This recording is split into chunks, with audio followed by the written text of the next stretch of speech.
Prince Harry, who has absolutely humiliated himself in a podcast interview recorded at the tail end of his disastrous UK return. Folks, this is a hot mess. It is a disaster, a humiliating new low for Harry. To say this man is a disgrace to the British royal family, to say this man is so diminished that he would now leave his late grandmother, Queen Elizabeth II, rolling in her grave. To say this man is crude and rude and a bully and a homophobe and all of those things that he has proclaimed he is not over the past few years is also an understatement. The inventor? Would you call yourself the inventor or? The inventor Of the Invictus Games? Yes. Inventor. Founder? Founder. That's yeah. probably the better word. All right, okay, yeah, great. fair enough. Yeah. Duke/inventor, yeah. Do you know how to spell inventor? Shit shower and a shave? Yes. All at the same time? No.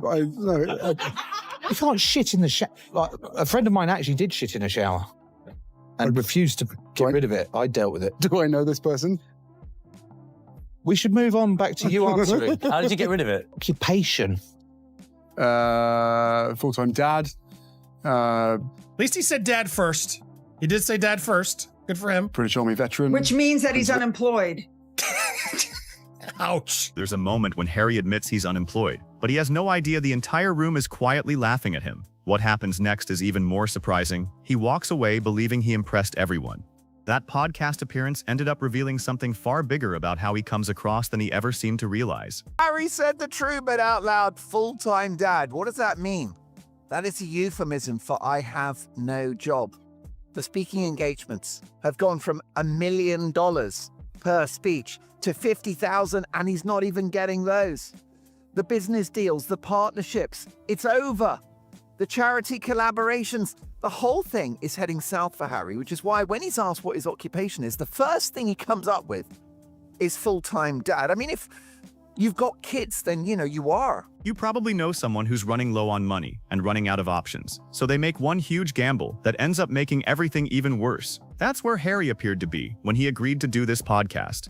Looking at the financial side, reports claimed he spent an estimated $10 to $20 million on legal fees tied to his court case involving the Daily Mail. That's not just a big expense. For most people, it's an absolutely staggering amount. Oh yes, this is because he lost, didn't he, that court case last week, and he doesn't have the money to pay legal bills of up to $20 million after humiliating defeat, but A-list pal Elton might come to the rescue.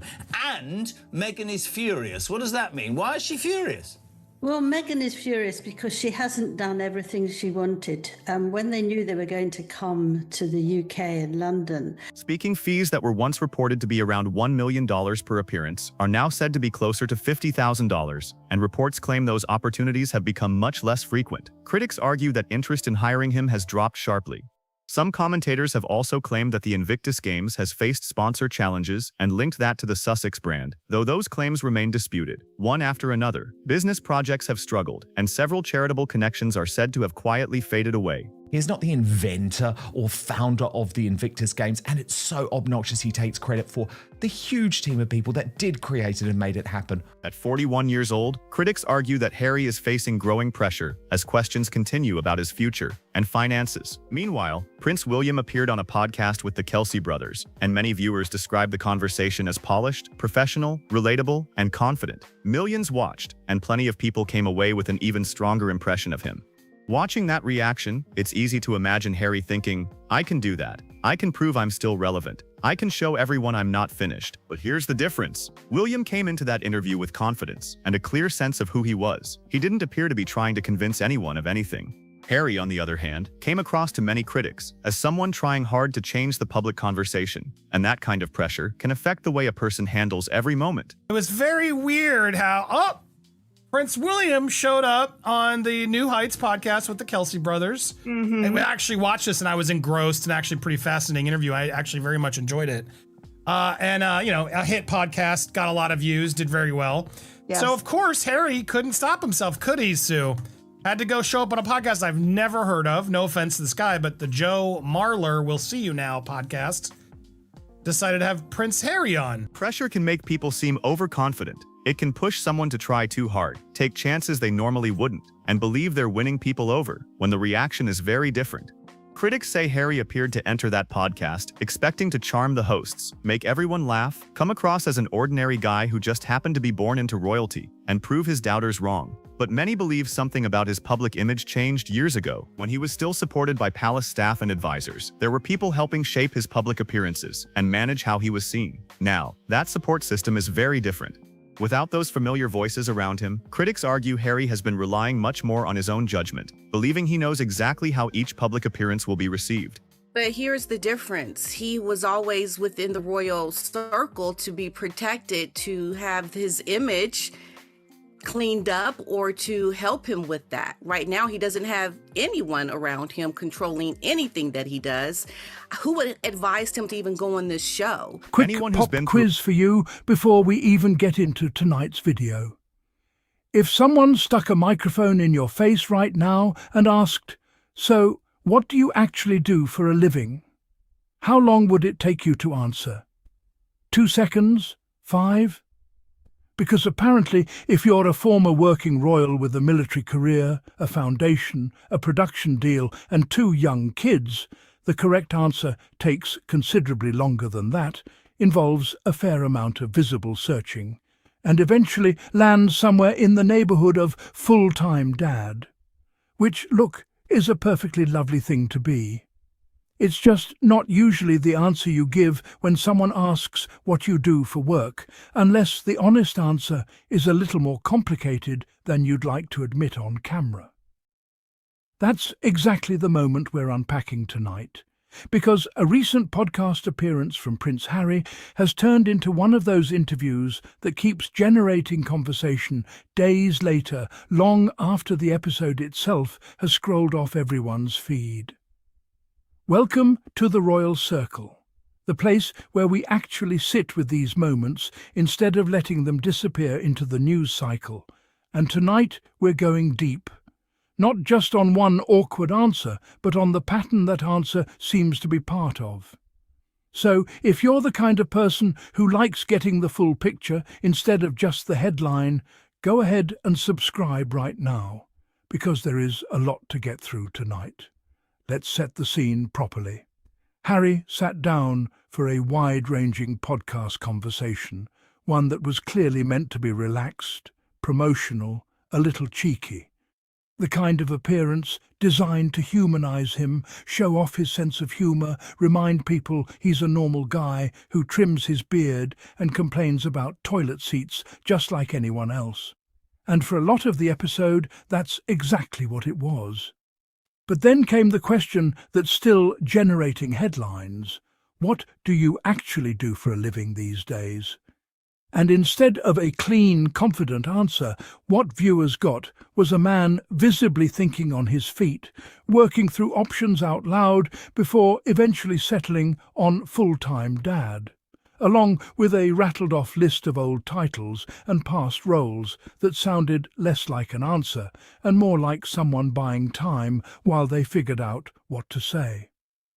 Now, on its own, maybe that's not the biggest deal in the world.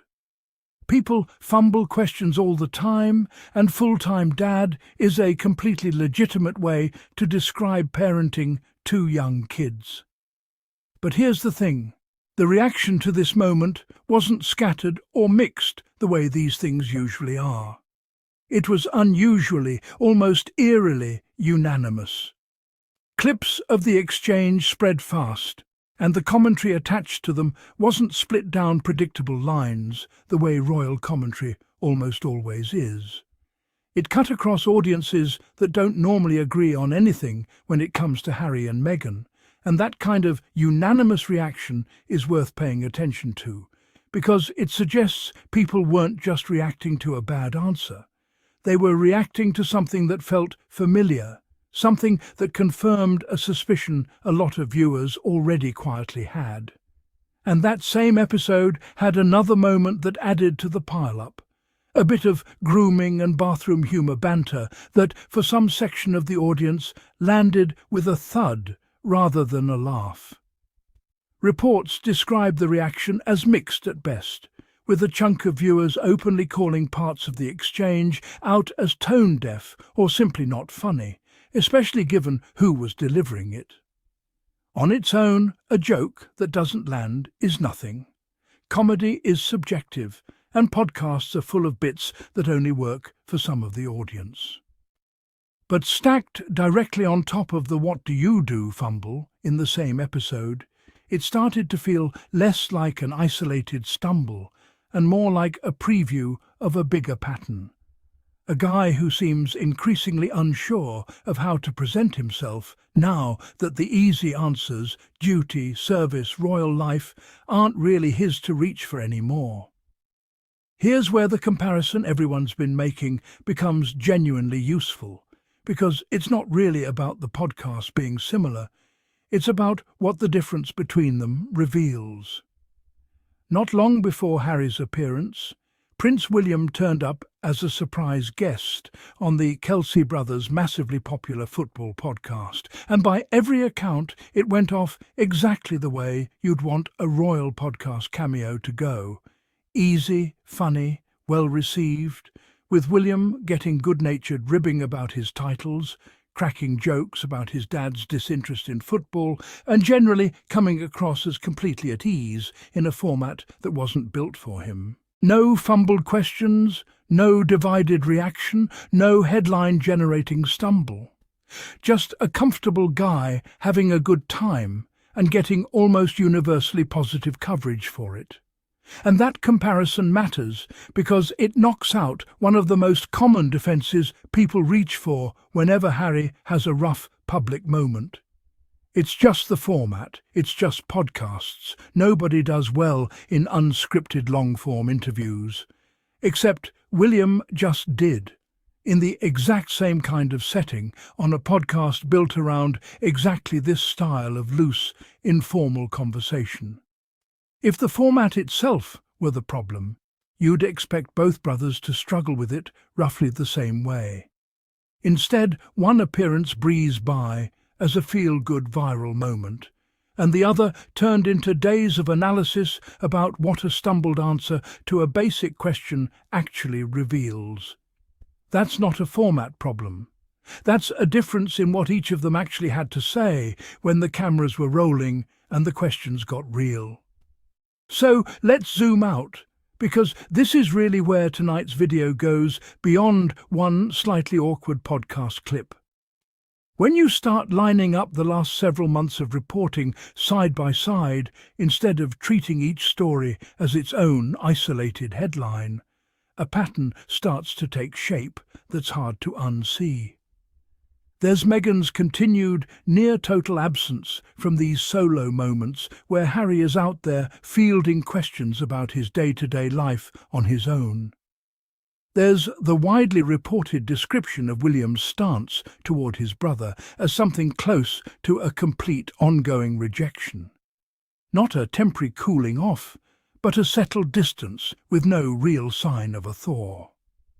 And then there's Charles, whose approach has been characterized again and again as a carefully managed, deliberate distance, cordial enough to avoid further headlines, but never warm enough to suggest any real reconciliation is actually being pursued behind the scenes. Taken individually, each of those is just its own separate royal story, easy enough to explain away with its own specific context. But taken together, read as one continuous picture instead of three unrelated news items, they start to paint something much more specific, a version of Harry increasingly isolated from the family structure that used to define nearly everything about his public identity, left to explain who he is now, with fewer and fewer of the old answers available to him. And that, honestly, might be the real story behind that fumbled podcast answer. It's not really about one awkward pause when asked what he does for work. It's about what happens when the easy built-in identity, prince, working royal, son, brother, quietly stops being something you can reach for, and you're left improvising an answer in real time, in front of an audience with the cameras rolling. That's a genuinely difficult position for anyone to be in, regardless of how you feel about the broader Sussex situation. But difficult doesn't mean invisible, and it doesn't mean the public isn't going to notice when it shows up on screen. And based on the reaction to this podcast, a whole lot of people noticed. So here's what we want to know from you. Do you think this was just one bad interview blown out of proportion, or does it genuinely fit into a bigger pattern the way we've laid it out tonight? Drop your honest take down in the comments. We mean that honest takes, not just the reflexive ones. Some of the best conversations on this channel happen because you all bring perspectives we hadn't fully considered. Before you head off, if tonight's breakdown gave you something to think about, do us a solid and subscribe to the Royal Circle if you haven't already, and turn on those notifications so you don't miss what we cover next. Because if this pattern is real, it's not going away, and there's going to be plenty more to dig into as it develops. If you're already part of the crew, drop a like, share this with someone who saw that podcast clip and wanted to know what everyone was actually reacting to. And let us know in the comments which part of the royal family's story you want us to dig into next week. And one last thought to leave you with. Sometimes the biggest tell in an interview isn't the scandal, the gotcha question, or the big reveal. Sometimes it's the 3 seconds of silence before someone answers something that should have been easy. Stay sharp, stay curious, and we'll see you in the next one. Thanks so much for watching The Royal Circle.